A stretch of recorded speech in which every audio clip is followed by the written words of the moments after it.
जब दूल्हा सेहरा पहन के बैठ जाता है तो सलामियां देने का सिलसिला शुरू हो जाता है, और हिंदी में इसे नियोग कहते हैं। सबसे पहले मामू सलामी देता है। तरतीब भी मुकर्रर है, जो हजारों और लाखों की शक्ल में होती है। कभी हजार होते थे, अब अपने अपनी तौफीक के लिहाज से लोग इसे सलामी पेश करते हैं। और दूल्हा जब सलामी लेता है तो हाथ को माथे तक ले जाके सलाम करता है, यानी वो पैसे लेता है और सबको सलाम करता है। और यानी जिस हाथ में पैसे पकड़ता है, पैसे पकड़े पकड़े वो यूं सलाम करता है। ये सलामी होती है। साथ साथ अ, सारे इर्द गिर्द के लोग दूल्हा को देखते हैं और हंसी मजाक भी करते हैं। और खास तौर पर निकाह के मौके पर, यानी सेहरा बंदी का मौका भी हो सकता है, फिर जब शादी निकाह का मौका आता है, दूल्हा और दुल्हन को इकट्ठे बिठाकर सब घर वाले इकट्ठे होते हैं, खानदान वाले, मर्द औरतें सभी। और सलामियों का सिलसिला जब चलता है तो हंसी मजाक का सिलसिला भी शुरू हो जाता है। इसके साथ साथ समटाइम्स ऐसा होता है कि बहुत ऊंची म्यूजिक बजाया भी जाता है, बाजे शहनाइयां बजाई जाती हैं। लेकिन कभी ऐसा भी होता है कि म्यूजिकल ग्रुप्स भी बुलाए जाते हैं, और वो घर वालों के पसंद के मुताबिक वही चीजें जो है लाइव उनकी तफन्नुन तबाह के लिए पेश भी करते हैं। दुल्हन के घर जब बारात जाती है तो दूल्हा को अ, कभी कार में भी बिठाते हैं, कभी ऐसा भी होता है जैसे अब लेमोजीन में बिठाते हैं, या कभी बग्घी पे बिठाते हैं, कभी घोड़े पे उसको सजाया जाता है। और असल बात यह है कि ये भी देवताओं की मुशाबियत है। हिंदुओं में देवता को अगर आप देखना चाहें, अगर आप गूगल से सर्च करना चाहें तो आप देख सकते हैं देवता को वो किस मंजर में पेश करते हैं। किसी रथ पे, किसी घोड़े पे।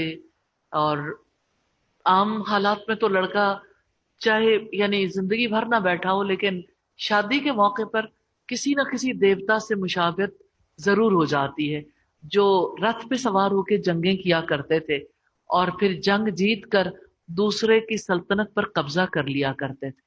तो ये भी एक जंग की तरह का नक्शा है, शादी का नक्शा।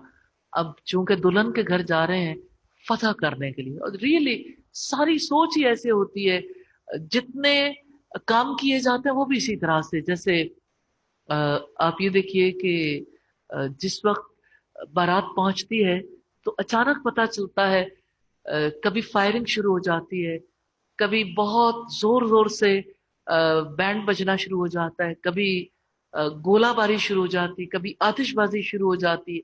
पता लगता है कि यहाँ पे कोई सल्तनत फतह हो गई है, कि फाते आ गए हैं यहाँ पे, और सारे लोग इसी तरह से पहुंचते हैं। जरूर देखना चाहिए ऐसे एहसासात और ऐसे मामलात में अल्लाह ताला ने अपने रसूल के तवस्सुत से हमें क्या सिखाया है। दुल्हन वालों के साथ ऐसा मामला करना, भले से सब लोग ट्रेडिशनली इसे बर्दाश्त भी कर जाएं, लेकिन अल्लाह के रसूल सल्लल्लाहु अलैहि वसल्लम ने जब अपनी बेटी की शादी की, जब आप निकाह करते थे, क्या आप भी चढ़ाई के मूड में जाते थे? लक़द कान लकुम फी रसूलिल्लाहि उस्वतुन हसना। बिला शुबह यकीनन अल्लाह के रसूल की जिंदगी में तुम्हारे लिए बेहतरीन नमूना है। तो बारात जिस वक्त जाती है और उसमें, अब ये देखिए, अगर दूर की बारात भी है तो करीब जाके वो पूरा एहतमाम करते हैं दूल्हे के लिए, चाहे घोड़े का हो, बग्घी का हो, कार का हो। लेकिन लश्कर का समा जरूर होता है। लश्कर जो नक्कारे बजाता हुआ हमला करने के लिए मैदान में उतरता है, और बाराती बहुत नखरे के साथ, तम तमाक के साथ दुल्हन को लेने के लिए पहुंचते हैं। आप तकब्बुर तो देखिए दूल्हा वालों का, कि दूल्हा वाले जब जाते हैं तो वो अपने आप को बहुत बड़ी चीज समझ के जाते हैं। और ऐसे मौके पर जब आतिशबाजी होती है, जब बैंड बजाए जाते हैं, जब रक्स किए जाते हैं, अब तो बात बहुत आगे निकल गई ना। किस तरह से दूल्हे वाले जब पहुंचते हैं तो उन्हें लड़कियां जो है उन पर फूल निछावर करती हैं, और आगे बढ़ के उन्हें फूल पहनाए भी जाते हैं। फिर इसी तरह से और भी बहुत कुछ, यानी हर आने वाले दिन में कितनी नई चीजें شامل ہوتی چلی جا رہی. گھوڑے پہ کوئی آئے، بارات کے روانہ ہونے سے پہلے ایک رسم باغ پکڑائی بھی ہے. یعنی بہنیں جو ہے بھائی کو گھوڑے پر جب بیٹھتا ہے بھائی تو باغ پکڑائی لیتی ہیں. یہ ان کا لاگ کہلاتا ہے کہ یہ بہنوں کا حق ہے. اور عجیب بات ہے، شادی کا موقع ہے، سارے ہی فقیر ہو گئے. بہنیں جو ہیں وہ بھائی سے کہتی ہیں ہمیں ہمارا لاگ دو، اور گیت گاتی ہیں. اور شادی پر بہنوں کو خوش کرنا اچھا شگون سمجھا جاتا ہے.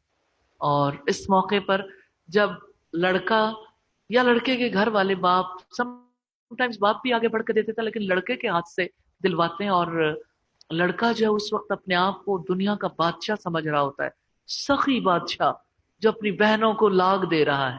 اور اپنی بہنوں کو جو ہے وہ دے کے اپنے آپ کو یوں سمجھتا ہے کہ جیسے اس نے دنیا بانٹی ہے. کوئی ایک ملک دے دیا، کسی خطے کو پکڑا دیا، اور ان کی طرف یوں دیکھتا ہے جیسے بادشاہ اپنی کمزور رعایا کو دیکھتے ہیں. تو یہ سارے امور جو ہیں وہ اس احساس کے تحت انجام دیے جاتے ہیں. اور پھر آپ دیکھیں کہ ہر رسم میں دولہے کے اندر پھونک بھری جا رہی ہے، اور وہ پھونک بڑھتی چلی جا رہی ہے. دولہا جو ہے وہ پھٹنے کے قریب ہے، کیونکہ اس کے اندر اپنی ذات کی بڑائی کا احساس اتنا بھر چکا ہے. اب وہ سارے اس میں اتنا اتنا بڑائی کا احساس بھر دیتے ہیں، اور جانتے ہیں باہمی تعلقات میں دولہا پھٹ پڑتا ہے. دولہے سے جو کچھ بھی کروایا جاتا ہے لگتا تو ایسے ہے. دلہن تو سمجھتی ہے کہ دولہا یعنی اس موقع پر میری طرح بہت سارے اچھے خیالات میں ہوگا، اور دولہا جو ہے وہ کسی اور ہی احساس میں آتا ہے. فاتح کے طور پر آنے والا اپنی بیوی کے ساتھ حسن معاملہ کرنے کا کب سوچتا ہے؟ وہ اپنے رب کو کب یاد کر سکتا ہے؟ اس موقع پر وہ کون سی دعا دے گا؟ اس موقع پر وہ کوئی یعنی اپنی دلہن کے ساتھ کب اچھی بات کرے گا؟ کب دلہن کو اطمینان دینے والی کوئی بات کرے گا؟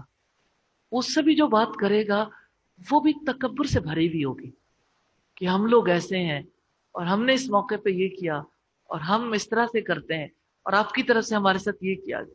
یعنی وہ جو تعلق اتنا خوبصورت تعلق ہے، وہ تعلق اتنے بڑے لشکر میں ہی کہیں اڑا جاتا ہے. اور وہ محبتیں اور وہ راحت کا جو تعلق ہے، اور وہ جس کے بارے میں رب العزت نے فرمایا وَجَعَلَ بَيْنَكُمْ مَوَدَّةً وَرَحْمَةً، اور تمہارے درمیان اس نے مودت اور رحمت رکھ دی. تو وہ مودت اور رحمت تلاشی کرتے رہ جاتے ہیں ساری زندگی. جانے بگھی میں تھی، جانے لاگ میں تھی، جانے سلامی میں تھی، جانے وہ کھارے میں تھی، جانے وہ سہرے میں تھی. ان کا نکاح سے کیا تعلق ہے؟ اس کو جس قسم کا فیسٹیول بنایا گیا، ان میں سے کون سی رسم ہے جس کی وجہ سے دولہا اور دلہن کے تعلقات اچھے ہوتے ہو؟ دولہا اور دلہن کے لیے تو اتنا خرچ کرنے کے باوجود اچھے تعلقات کے لیے کوئی کاؤنسلنگ کلاسز بھی نہیں ہوتی. ہر کوئی دلہن کو تیار کر رہا ہے کہ اب تم نے جہاں جانا ہے تم نے ڈٹ کے رہنا ہے، دبنا نہیں ہے. کیونکہ مقابلہ جو ہے جنگ ہے، اس جنگ میں فاتح بننا ہے. دلہن بھی فتح کرنا چاہتی ہے، دولہا بھی فتح کرنا چاہتا ہے. تو ظاہر ہے محبت کہاں سے ہوگی؟ جنگ ہی ہونی ہے نا. ہر کوئی اپنی اپنی جگہ پہ. دلہن جب بہت خوبصورت دکھتی ہے تو اسے لگتا ہے کہ دولہا میرے پہ مر مٹے گا. تو دولہا تو ابھی یہ ایکسپیرینس کر کے آیا ہے، وہ کبھی سوچے گا فلاں نے مجھے سلامی دی تھی معذرت کے ساتھ. میں اس لیے یہ ساری باتیں آپ کے سامنے رکھ رہی ہوں کہ دیکھیے ریالٹی کی گراؤنڈ پر دیکھیں تو ایک انسان کے اندر یہ احساسات پیدا ہو سکتے ہیں اور ہوتے ہیں. دولہا بھی کتنے تجربات سے گزر کے دلہن تک پہنچتا ہے، اور دلہن بھی کتنے ہی تجربات کے بعد دولہا کے پاس جاتی. وہ کب سب سے پہلے دولہا کے پاس پہنچائی جاتی ہے؟ اس کے لیے بھی بہت ساری ہرڈلز ہیں.